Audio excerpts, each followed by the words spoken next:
അസ്സാം വലൈക്കും, welcome to ലജീസ് delicacies. അപ്പം ഇന്ന് നമ്മൾ നല്ല ഒരു റാവത്തർ മട്ടൻ ബിരിയാണിയാണ് കേട്ടോ നോക്കാൻ പോകുന്നത്. ഇത് ഞങ്ങളുടെ നാട്ടിലത്തെ സ്പെഷ്യലാണ്, കോയമ്പത്തൂരത്തെ. അപ്പോൾ ഇതൊക്കെയാണ് ആവശ്യമുള്ള സാധനങ്ങൾ. പിന്നെ ഞാൻ ഇതിൻ്റെ ഷോർട്സ് ഇട്ടിട്ടുണ്ടായിരുന്നു, അപ്പോൾ അതിൽ ചെറിയൊരു മിസ്റ്റേക്ക് പറ്റിയിട്ടുണ്ട്. ഫോർ കിഡ്സ് എന്നുള്ള ക്രൈറ്റീരിയയിൽ ഞാൻ ടിക്ക് കൊടുത്തിട്ടുണ്ട്, അതെനിക്ക് അറിയാണ്ട് പറ്റിപ്പോയതാണ്. ഓക്കെ, എനിവേ ഇപ്പോൾ ഇത് ആദ്യം മട്ടനൊക്കെ നല്ല കഴുകി വൃത്തിയാക്കി വെച്ചിട്ടുണ്ട്. പിന്നെ ഇതൊക്കെയാണ് ആവശ്യം: സവാള, തക്കാളി, ഇഞ്ചി, വെളുത്തുള്ളി, ചെറിയുള്ളി, പുതിന, മല്ലിയില. അപ്പോൾ ആദ്യം മട്ടൻ വേവിക്കാനായിട്ട് നമ്മൾ കുറച്ച് ജിഞ്ചർ ഗാർലിക് പേസ്റ്റ്, മുളക് പൊടി, മഞ്ഞൾപ്പൊടി, ഉപ്പ്, എണ്ണ എല്ലാം കൂടെ നല്ലോണം മിക്സ് ചെയ്തിട്ട് ഒരു 4 to 5 വിസിൽസ് വെക്കാം. അതൊരു മട്ടനനുസരിച്ചിട്ടാണ് കേട്ടോ. നല്ല പെട്ടെന്ന് വെന്ത് കിട്ടണ മട്ടനാണെന്നുണ്ടെങ്കിൽ 2-3 വിസിൽ മതി. അപ്പോൾ പിന്നെ നമ്മൾ ആവശ്യത്തിനുള്ള ഇഞ്ചി, വെളുത്തുള്ളി എല്ലാത്തിൻ്റെയും പേസ്റ്റ് ആക്കി എടുക്കുന്നതാണ് കേട്ടോ ഇവിടെ. അതിന് ശേഷം എല്ലാ സവാള അതൊക്കെ ഞാൻ കട്ട് മാറ്റി വെക്കുന്നുണ്ട് കേട്ടോ.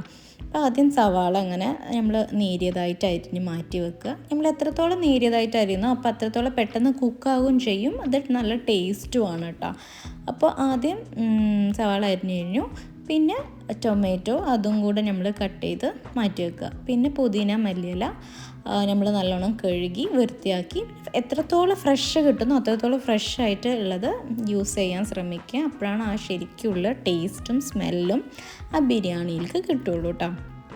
അതിനുശേഷം നമ്മുടെ മട്ടന് വെന്ത് കുട്ടപ്പനായിട്ടുണ്ട് ഇവിടെ, അപ്പോൾ നല്ല സോഫ്റ്റ് ആയിട്ടുണ്ട് കേട്ടോ. അപ്പോൾ ഇതൊക്കെയാണ് നമ്മുടെ ആവശ്യം. അപ്പോൾ ആദ്യം നമ്മളെല്ലാ ആവശ്യങ്ങളും ഇതുപോലെ മാറ്റി വെക്കുകയാണെങ്കിൽ നല്ല എളുപ്പമായിരിക്കും. പിന്നെ നമ്മുടെ മട്ടൻ ദാൽച്ചക്ക് ആവശ്യം ആദ്യം കടലപ്പരിപ്പും നമ്മുടെ സാദാ പരിപ്പും കൂടെ വെള്ളത്തിൽ ഒന്ന് സോക്ക് ചെയ്യാൻ വെക്കുക. പിന്നെ കുറച്ച് പുളിയും സോക്ക് ചെയ്യാൻ വെക്കുക കേട്ടോ. മീൻവൈൽ നമുക്ക് ആവശ്യമുള്ള വെജിറ്റബിൾസ്, അതായത് കുമ്പളങ്ങ, മുരിങ്ങക്ക, പൊട്ടാറ്റോ, പിന്നെ ബ്രിഞ്ചോൾ, അതിനുശേഷം കായ, ഇതെല്ലാം കൂടെ ഒന്ന് കട്ട് ചെയ്ത് വെക്കുന്നുണ്ട്. പിന്നെ ബിരിയാണി ചെമ്പാണല്ലോ പ്രധാനം ബിരിയാണി ഉണ്ടാക്കാൻ, അപ്പോൾ അതൊന്ന് കഴുകി എടുത്ത് വെക്കുന്നുണ്ട് കേട്ടോ. പിന്നെ നമ്മൾ അരി ഇവിടെ 1 kg ആണ് എടുക്കുന്നുണ്ട്. ശരിക്കും ഞങ്ങൾ 2 പേരാണെങ്കിൽ ഇതിൻ്റെ ആവശ്യമില്ല, അപ്പോൾ കുറച്ച് ഗസ്റ്റ് ഉണ്ടായിരുന്നു, അപ്പോൾ അത് കാരണം കൊണ്ടാണ് കേട്ടോ. അപ്പോൾ 1 kgൻ്റെ റെസിപ്പിയാണ് അപ്പം നമ്മൾ നോക്കാൻ പോകുന്നത്. അപ്പോൾ ബിരിയാണി ചെമ്പ് ചൂടായപ്പോൾ കുറച്ച് എണ്ണ ഒഴിച്ച് കൊടുക്കുന്നുണ്ട്, പിന്നെ നെയ്യും കൂടെ ഇട്ട് കൊടുക്കുന്നുണ്ട് കേട്ടോ. അപ്പോൾ അതിന് ശേഷം നമ്മളിവിടെ പട്ട, ഗ്രാമ്പു, ഏലക്ക ഇട്ട് ഒന്ന് മൂപ്പിച്ചെടുത്തതിന് ശേഷം നമ്മൾ നേരത്തെ സ്ലൈസ് ചെയ്ത് വെച്ച് സവാള ഇട്ട് കൊടുക്കുന്നുണ്ട്. അപ്പോൾ അതൊന്ന് നല്ലോണം ട്രാൻസ്പെറൻ്റ് ആകുമ്പോൾ കുറച്ച് 4-5 പച്ചമുളക് ഇടുക. പച്ചമുളക് ഇടുമ്പോൾ ശ്രദ്ധിക്കണം, പൊട്ടിത്തെറിക്കാനുള്ള ചാൻസസ് ഉണ്ട്, അപ്പോൾ ശ്രദ്ധിച്ചിട്ട് വേണം കേട്ടോ. അപ്പം മീൻവൈൽ നമ്മൾ മട്ടൻ ദാൽച്ചക്കുള്ള സാധനങ്ങൾ വേവിക്കാൻ വെച്ചിട്ടുണ്ട്, ഒരു തക്കാളിയും കൂടെ ഇട്ടിട്ട്. പിന്നെ ഞാനിത് അവിടെ ചെറിയുള്ളി ഇട്ട് കൊടുക്കുകയാണ് കേട്ടോ. അതും കൂടെ ഇട്ടിട്ട് നല്ലോണം ഒന്ന് മിക്സ് ചെയ്ത് കൊടുക്കുന്നുണ്ട്. തൊണ്ടയ്ക്ക് ചെറിയ ഇഷ്യൂ ഉണ്ട് എനിക്ക്. പിന്നെ ജിഞ്ചർ ഗാർലിക് പേസ്റ്റും കൂടെ ഇട്ടിട്ട് നല്ലോണം ഒന്ന് മിക്സ് ചെയ്ത് കൊടുക്കുന്നുണ്ട്. ആ റോ സ്മെല്ലും നല്ലോണം കുക്കായി കിട്ടും വേണം. അതിന് ശേഷം നമ്മളിവിടെ കേട് ഇട്ട് കൊടുക്കുന്നുണ്ട്. ഇവിടെ എനിക്കുള്ളത് ഇവിടെ പുളിപ്പില്ലാത്ത കേടാണ്. പുളി ഉള്ളതാണെന്നുണ്ടെങ്കിൽ നമ്മൾ നോക്കിയിട്ട് തക്കാളീൻ്റെ ക്വാണ്ടിറ്റി നോക്കിയിട്ട് വേണം ഇടാൻ. അപ്പോൾ അതിന് ശേഷം മുളക് പൊടി, മഞ്ഞൾപ്പൊടി ഒക്കെ ഇട്ട് ഒന്ന് മൂപ്പിച്ചെടുത്തതിന് ശേഷം നമ്മൾ തക്കാളിയും കൂടെ ഇട്ടിട്ട് നല്ലോണം ഒന്ന് സോട്ട് ചെയ്തെടുക്കുന്നുണ്ട് കേട്ടോ, മിക്സ് ചെയ്യുന്നുണ്ട്. അപ്പോൾ പിന്നെ നമ്മളുടെ പരിപ്പ് രണ്ടും വിത്ത് ഒരു തക്കാളിയും കൂടെ കുക്കായി കിട്ടി. അപ്പോൾ നമ്മൾ എല്ലാ വെജിറ്റബിൾസും കൂടെ ഇട്ടിട്ട് ഒരു വിസിലും കൂടെ വെക്കുന്നുണ്ട്. പിന്നെ നമ്മുടെ വെള്ളം 1:2 റേഷ്യോയിലാണ് കേട്ടോ നമ്മുടെ യൂസ് ചെയ്യൽ. അപ്പോൾ വെള്ളമൊക്കെ ഒഴിച്ചു കൊടുത്ത് നല്ലോണം ഒന്ന് തിളച്ച് വരുമ്പോൾ കുറച്ച് ഉപ്പും, എനിക്ക് പുളി ഉണ്ടായിരുന്നില്ല അപ്പോൾ ഞാൻ കുറച്ച് നാരങ്ങയും കൂടെ ഒഴിച്ചു കൊടുക്കുന്നുണ്ട്. പിന്നെ മട്ടനൊക്കെ ഇട്ട് കൊടുത്ത് ഒരു നല്ല തിള വരാൻ വേണ്ടി വെയിറ്റ് ചെയ്യണം കേട്ടോ. അപ്പോൾ തിള വന്ന് നോക്കുകയാണ് ഞാൻ. അപ്പോൾ നോക്കുമ്പോൾ നല്ലോണം വന്നപ്പോൾ നമ്മൾ ഒരു ഹാൻഡ്ഫുൾ ഓഫ് പുതിന ആൻഡ് മല്ലിയിലയും കൂടെ ഇട്ട് കൊടുത്തിട്ടുണ്ട്. അതിന് ശേഷം കുറച്ച് നേരം നല്ലൊന്ന് കുക്കായി വരുമ്പോൾ ഞാൻ കുറച്ച് ഗരം മസാലപ്പൊടിയും കൂടെ ഇട്ട് കൊടുക്കുന്നുണ്ട്.